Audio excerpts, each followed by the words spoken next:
la población que a partir de la fecha el país se encuentra bajo el control operacional de la Junta Militar. El 24 de marzo de 1976 comenzó la época más oscura de toda la historia argentina. Ese día, las tres ramas de las Fuerzas Armadas derrocaron al gobierno para instalar un régimen que traería los 8 años más macabros y oscuros que la sociedad argentina haya vivido. Instalando un Estado que torturaría y desaparecería a miles de sus propios ciudadanos. Según Guillermo O'Donnell, las Fuerzas Armadas se adentraron en todos los rincones de la sociedad, al punto que se replicaba el sistema autoritario y paternalista en los hogares, los colegios, en la sociedad entera. El Estado decidía todo. ¿Qué versión de la historia argentina se enseñaba en las escuelas? ¿Cómo te vestías? Decidían qué escuchabas, qué leías, quién vivía y quién moría. ¿Cómo se llegó a una situación tan aberrante? El rol de las Fuerzas Armadas durante las 4 décadas entre 1943 y 1983 fue, según sus integrantes, ser garantes del orden. Lo que ocurrió realmente fue que con el pretexto de que los gobiernos no estaban siendo capaces de mantener la calma hacia el interior del país, las Fuerzas Armadas, cuyo verdadero rol es garantizar la seguridad contra ataques externos, tomara por la fuerza el mando cada vez que había una mínima crisis política. Al analizar los 5 regímenes dictatoriales que tuvieron lugar entre 1943 y 1983, observamos que hay una especie de transición mediante la cual las Fuerzas Armadas fueron adentrándose cada vez más en la sociedad argentina. Podemos analizar esto viendo la relación de cada uno de los regímenes con los partidos políticos. La Revolución del 43 proscribió al comunismo, la Revolución Libertadora proscribió al peronismo y comunismo, al igual que el golpe de 1966. La Revolución Argentina proscribió a todos los partidos y el proceso de reorganización nacional no solo los proscribió, sino que se dedicó a disolverlos para que renacieran como estructuras nuevas que se adapten a sus visiones de sociedad occidental y cristiana. Todos los golpes de Estado intentaron imponer en la sociedad el conservadurismo y la moral cristiana que tanto caracterizaba a las Fuerzas Armadas en esa época, pero no todos los golpes lo lograron. Como dice Novaro Palermo acerca de los objetivos del proceso de reorganización nacional, profundizarían una orientación ya intentada 10 años antes por la Revolución Argentina, pero que no habían logrado llevar a la práctica y sostener en el tiempo. La última dictadura militar no fue como las anteriores. No porque buscaran objetivos diferentes, sino porque estaban determinados, de una vez por todas, a hacer un cambio duradero en la sociedad. Estaban hartos de los ciclos de gobiernos débiles derrocados por las Fuerzas Armadas. Creían que la solución para esto era implementar la moral cristiana y occidental en toda la sociedad. Es tal vez por esto que decidieron denominarse proceso y no revolución, como las anteriores. Pero ¿por qué logró la última dictadura adentrarse tanto en la sociedad cuando las otras no? ¿Qué pasó entre 1943 y 1976 que habilitó que el proceso de reorganización nacional tomase semejante control de la sociedad argentina? La intervención de las Fuerzas Armadas ha constituido la única alternativa posible frente al deterioro provocado por el desgobierno, la corrupción y la complacencia. Luego de casi 4 décadas en las cuales los militares eran llamados a restaurar el orden, a veces incluso por los mismos partidos políticos, su rol en la sociedad se vio distorsionado. Según Prudencio García, para que las Fuerzas Armadas puedan cometer semejantes atrocidades, se tendría que haber desgastado la moral militar. La moral militar se desgastó muchísimo antes de 1976. Se desgastó en el momento en el cual las Fuerzas Armadas pervertieron su rol en la sociedad para volverse interventores en todo momento de la vida política.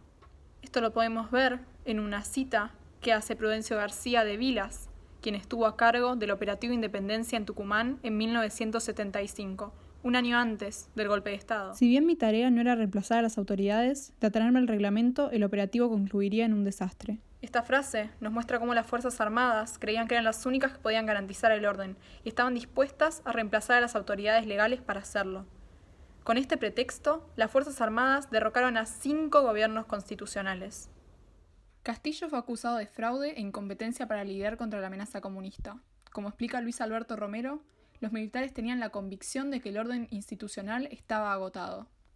Con pretextos similares, las Fuerzas Armadas intervinieron 3 veces más antes de 1976.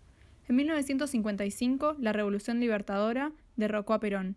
En 1962, Frondizi fue reemplazado por el presidente provisional del Senado, Guido. En 1966, la Revolución Argentina de Onganía derrocó a Ilia. No es sorpresa que después de todas estas intervenciones, para 1976 ya sea casi natural que las Fuerzas Armadas tomen el poder cuando parecía que el gobierno de Isabelita no podía más. Tan natural que los diarios de la mañana del golpe decían asumió un gobierno militar y no hubo un golpe militar. Para analizar el accionar de las Fuerzas Armadas en 1976 es muy importante entender el clima de los años anteriores. En palabras de Marina Franco, el relato socialmente compartido y cristalizado sobre la experiencia vivida en los años previos a 1976.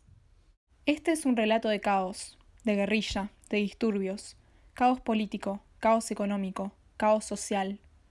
A comienzos de la década del 70, grupos de jóvenes de izquierda llenos de pasión política, inspirados por las experiencias cubanas y chinas, comienzan a librar lo que ellos llaman la guerra revolucionaria. Mediante la militarización de lo político, como lo denomina Pilar Calveiro, secuestraron, asesinaron y extorsionaron. Por ejemplo, Montoneros como primer acto asesina al expresidente de facto Aramburu en 1970 y luego otros personajes importantes como Rucci, líder de la CGT, en 1973. En ese mismo año surgió la AAA, de la mano de López Rega.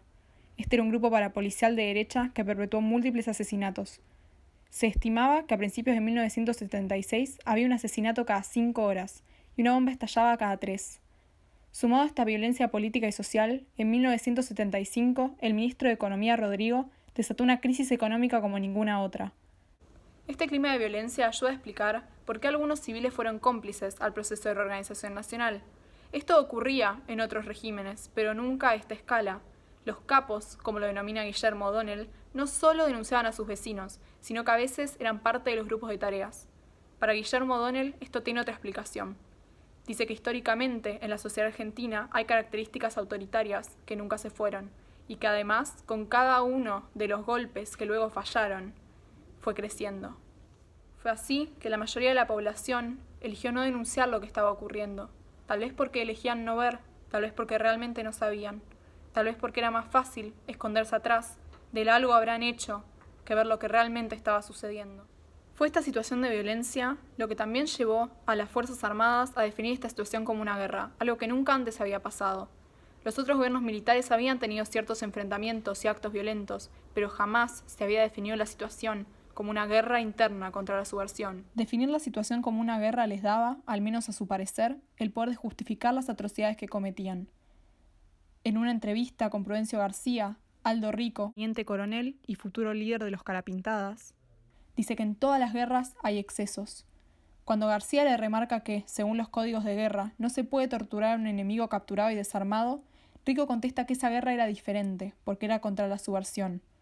Fue esta redefinición de los paradigmas cognitivos uno de los factores que habilitó, de cierta forma, los actos atroces del gobierno de facto. Los grupos guerrilleros también veían esta situación como una guerra, como podemos ver en esta frase de Lerp que dice: y en esta Argentina, que está en guerra, la política se hace en lo fundamental, armada. Pero no era una guerra, y menos que menos, una que las Fuerzas Armadas tenían que pelear.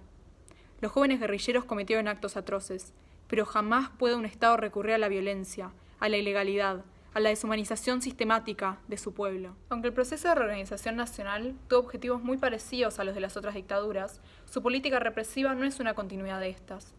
Tristemente, es una continuidad de las políticas de un gobierno democrático. El gobierno de Isabel Perón fue el que le dio comienzo al sistema de desaparición sistemática de personas en la Argentina. Como nombramos antes, López Rega crea la AAA en 1973. López Rega era un funcionario del gobierno de los Perón, y además su grupo parapolicial estaba financiado por este. La AAA fue luego absorbida por los grupos de tarea. Pero esta no fue la única herencia que dejó el gobierno de Isabelita a los militares. En 1975 lanzó el Operativo Independencia mediante un decreto que le daba potestad a las Fuerzas Armadas de intervenir en Tucumán para terminar con la guerrilla. Vilas, el comandante a cargo, cuenta cómo torturaban, desaparecían personas y además formaban los campos de concentración que luego iba a usar el proceso de reorganización nacional. La respuesta de un gobierno ante el terrorismo no debería ser la violación sistemática de los derechos de su pueblo, pero esto es exactamente lo que hizo el gobierno de Isabel Perón, y con el Operativo Independencia abrió la caja de Pandora que desató los 8 años más macabros de toda la historia argentina. Entonces, ¿cómo llegamos a esta situación? Fue una moral militar debilitada y un sentimiento de deber distorsionado. Fueron años de violencia política, económica y social que llevaron al país a mirar para el otro lado. Fue la falsa justificación de que estábamos en guerra contra la subversión, contra los políticos, contra nuestros vecinos, contra nosotros mismos. Fue Fue una puerta que abrió un gobierno elegido por el pueblo y que habilitó que la parte más oscura del ser humano saliese a la luz. Fuimos todos, como Guillermo O'Donnell escribió, desde hace tiempo somos, y últimamente fuimos, más aún, una sociedad fuertemente autoritaria, antagonista, intolerante, llena de mini-despotismos. Queda en nosotros eliminar estas características de la sociedad. Queda en nosotros evitar que se perviertan los roles de las instituciones para nunca más repetir los horrores del pasado.